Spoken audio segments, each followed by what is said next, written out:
Hello comic book fans, here's Earl Grey. Today I want to continue my episodes about the unwrapped editions from DC towards the Batman, different artists that drew Batman.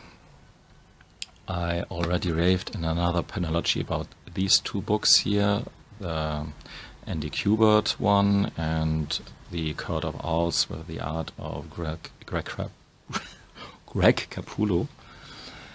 And I maybe will do a panellogy about the Jim Lee one with the pencil work for Hush. But now it's this book here, The Dark Knight Unwrapped from David Finch. The idea behind these unwrapped books, if you don't already know, are to present the artwork in the original pencil version, which usually looks amazing. I raved a lot about the Andy Kubert and the Capullo book, and I think I really can recommend these panellogies. With David Finch, this as a warning, I'm a bit on the fence. On the one hand, you see really nice, beautiful pencil work here. And yeah, really detailed, gorgeous looking panels. And for whatever reason I like some of the panels the most where a bit space is around them still. And what's really fascinating is that you that you in many places you get these helping lines, these perspective lines. I don't know if you can see this. At first I thought it was a printing flaw or something, but just so for some seconds, and then you see how David Finch constructs every page with these fine lines, with the help of these fine lines to get the perspective, the space, the illusion of three-dimensionality right. So, and if you don't have already guessed it, this is the last chapter of one chapter of Grant Morrison's Batman run, and the last chapter that was collected in the Absolute Edition Batman and Robin. So maybe we should compare these two on some pages.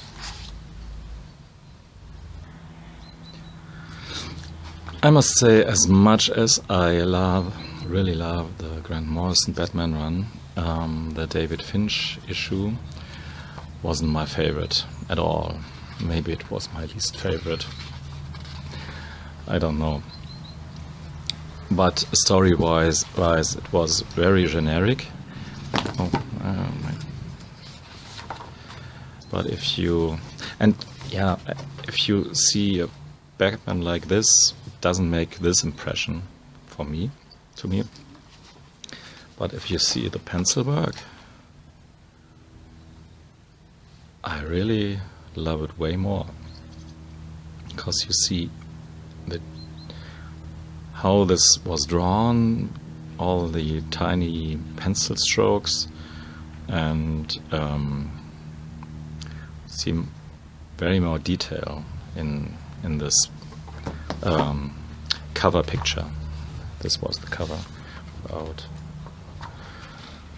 the words, of course. So, and let's compare some few more pages.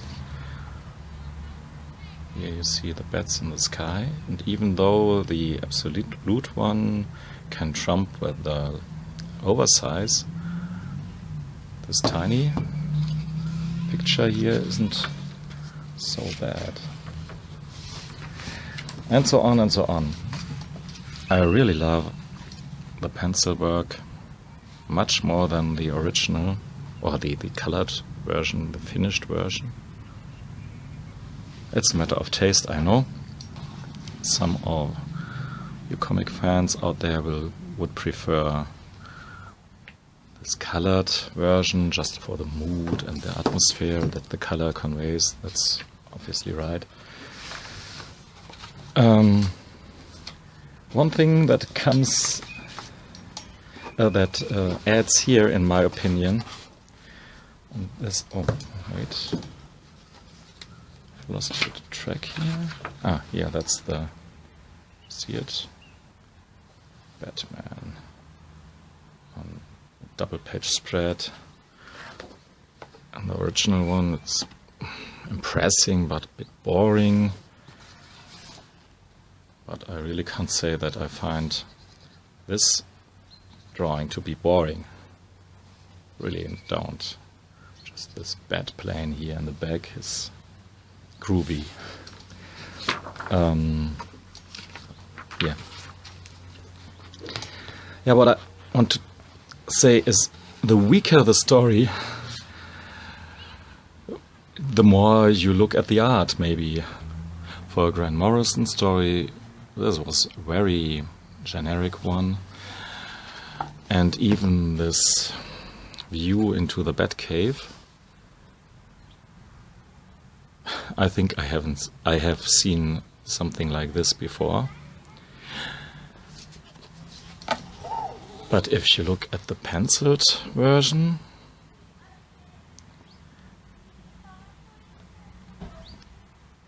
I don't know, I like it a bit more. So, and here you have already, again these fine lines in the background, which helped David Finch constructing the space of this room. Which says a lot, I think, because I always suspect comic artists from today to use the computer for such chores. Especially action sequences drawn by David Finch have a special quality that's not found so easily in the art of other artists. Yeah. Spooky croc.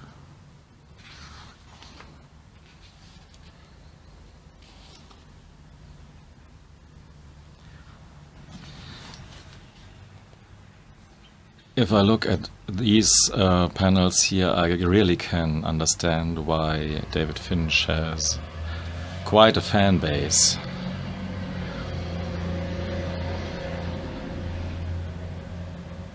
I guess there are lots of people out there who dig his stuff very much. Very much more than I do.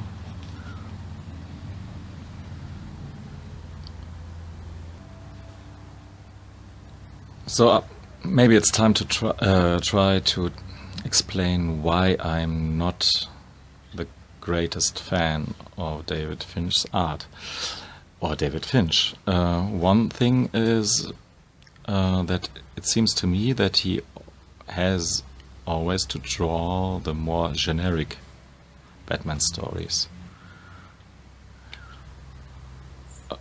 For an instance, the first story here is about a former girlfriend of Bruce from his childhood days, and she gets kidnapped somehow, and Bruce has to figure out where she is and yada yada. Nothing that you haven't seen in this or another fashion quite a few times before. So the other super villains kick in. Arkham. Yeah, here you have the Penguin, who's portrayed really nice as this little fat guy. Nothing new, I know he is little and he is fat, but the way David Finch portrays him is a bit extra creepy. Especially when he tells us about his affection for this former girlfriend of Bruce. That's kind of creepy. But we have seen stuff like this before, and especially if when the other super villains from Arkham set free, and there is a bit venom and clobbering all the time. Here you have a Joker face. Looks great, but the story is so generic and so boring.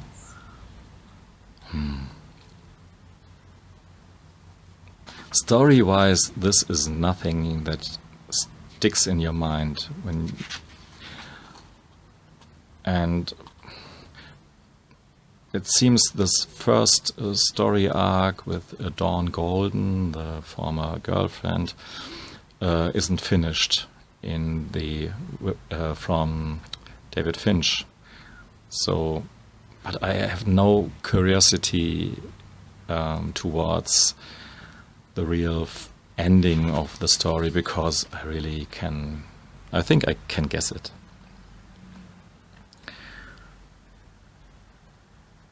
It's a mix of quite average, if not mediocre parts, repeating over and over typical tropes of bad stories, with the usual cast of characters when you read this book. And quite frankly, somewhere towards the end of this book, I flip through some panels or skip some panels and found myself don't read the words and just look at the art. And the art is quite fine, of course. But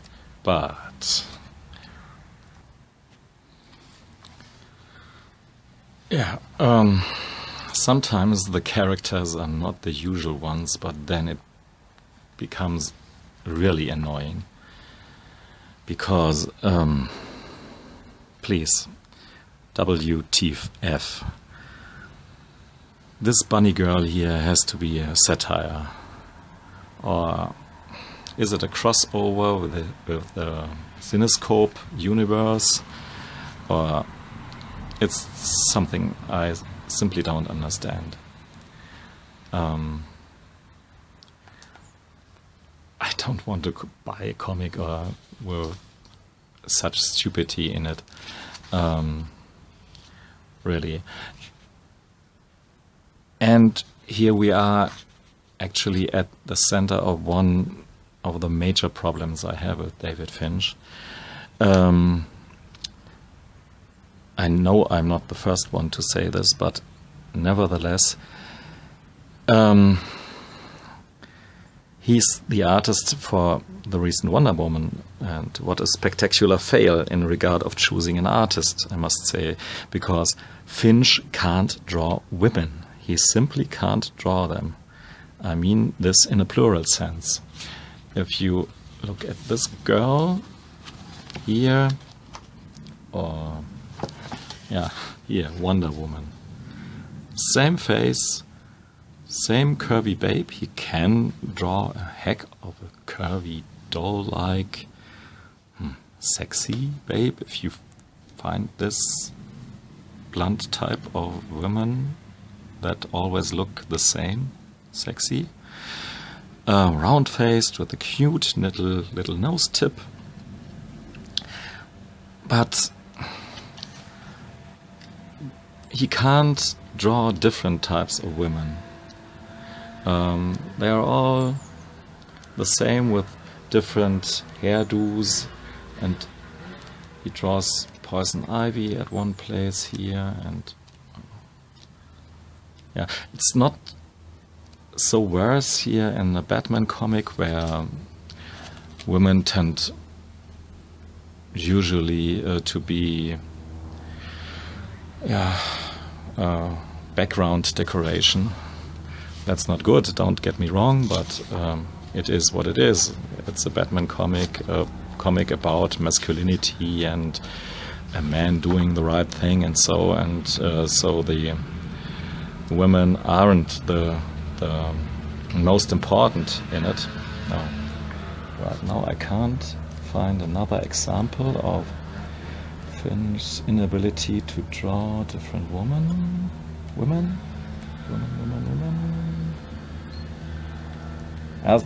There aren't so much.